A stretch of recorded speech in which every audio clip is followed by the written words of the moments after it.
The Christobol Colon was the newest of Spain's vessels, so new, in fact, that she had not yet had her main armament installed before being called to war. She had burned through her top-grade coal, leaving her only with inferior local coal, which cut her speed. The battleship Oregon overtook her, and she veered along the shoreline.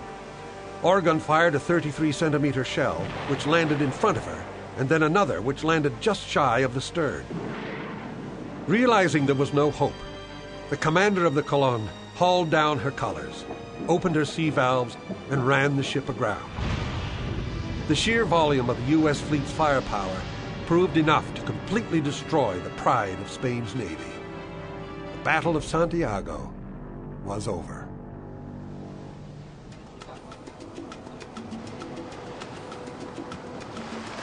North of the city, the sea hunters gather on this unspoiled beach. Less than a kilometer offshore, the Christobol Colon rests in 20 meters of water. After assembling on the beach opposite the wreck of the Colon, we were ready to move offshore and begin our dive. He wants to tell you something. See. The sharp drop-off from the shore creates a very strong surf. If someone falls down here, whatever he is carrying will be broken. For sure it's broken.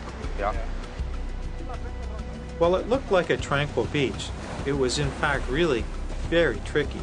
There's a large, slow groundswell that comes in on the beach in that area, and while it looked harmless, it was actually very deceptive. Before long, the team successfully negotiated the surf and managed to get clear to the boat.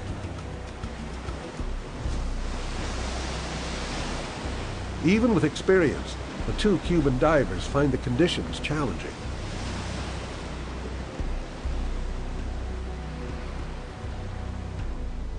Colon will be the last ship to be investigated, the last of the Spanish fleet to meet her end. She lies silent and shattered in the crystal water, a monument to the violent struggle for empire.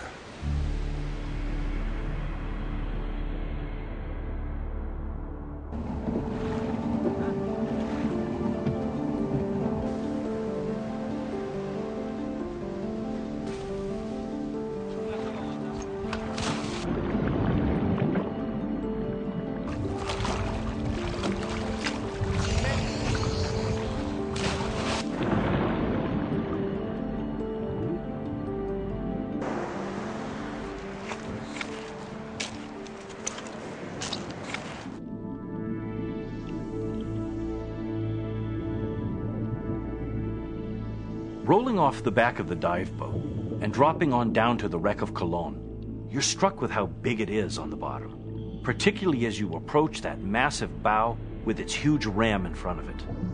It dwarfs you, and you really get a sense of this warship, and this ship as a symbol, not just of the battle, but of the naval might of Spain.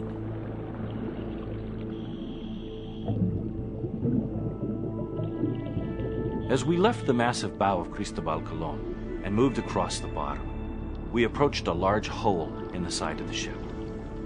Looking at the side, into what appeared to be a shell handling room for Colon's guns, I could see empty racks where shells had once lined the walls.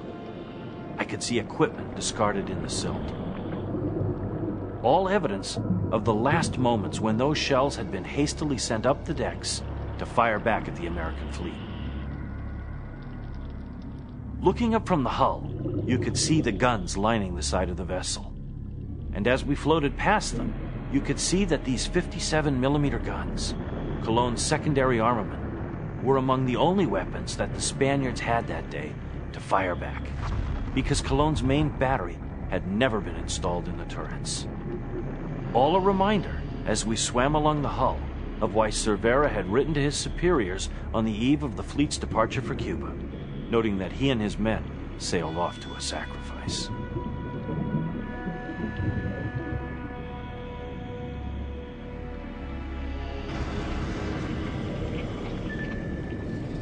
These twisted decks and passageways speak as eloquently as any written historical text about the shift in world dominance in the ebb and flow of power and influence in world politics. Those final sounds of round after round, smashing in the superstructure on deck, the cries of the wounded and dying, and the splash of survivors as they abandoned the mortally wounded vessels. These were the sounds which marked the end of an empire. Cologne offered the luxury of diving in calm water.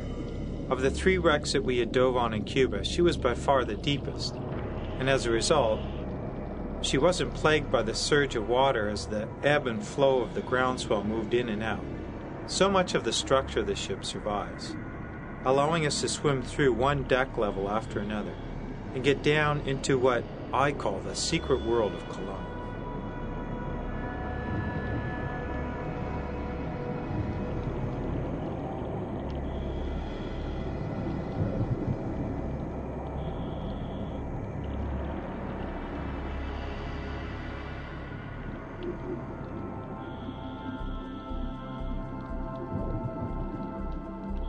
Surveying the remains of Cervera's fleet continues to be an important activity even in this modern age, long after the battle roar has passed.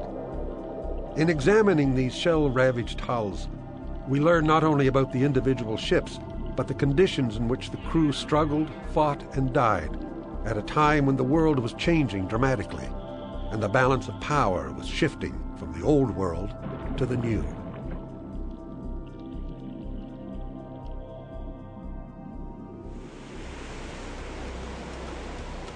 Jim fights against the undertow as he swims ashore. Probably the same undertow encountered by the wounded and exhausted Spanish survivors of the Cologne. Tell me how it looked. How's the visibility? Visibility was good. Good. I'd say we had 50 feet. Yeah. We dropped right on down. The bow's completely intact. Swoops right on down, and the ram is there. I'm happy to have these images. This is the last of the fleet. This was the one that almost made escape, and we've really covered the Spanish Imperial fleet of Santiago quite well. Yeah, I mean, I feel sorry for these guys. They have the most modern ship and the fastest, but they didn't have guns. I mean, so they're being chased by the might of the U.S. fleet that's firing all their big guns. All these guys can bring to bear, you know, as their secondary armament and their machine guns. And so they're just running flat out. And when they realize they can't, I mean, somebody would probably, you know, people might ask, why didn't they run for the open sea? Because they were going to be overtaken and shot down. Yeah. They knew it. So they ran for the beach.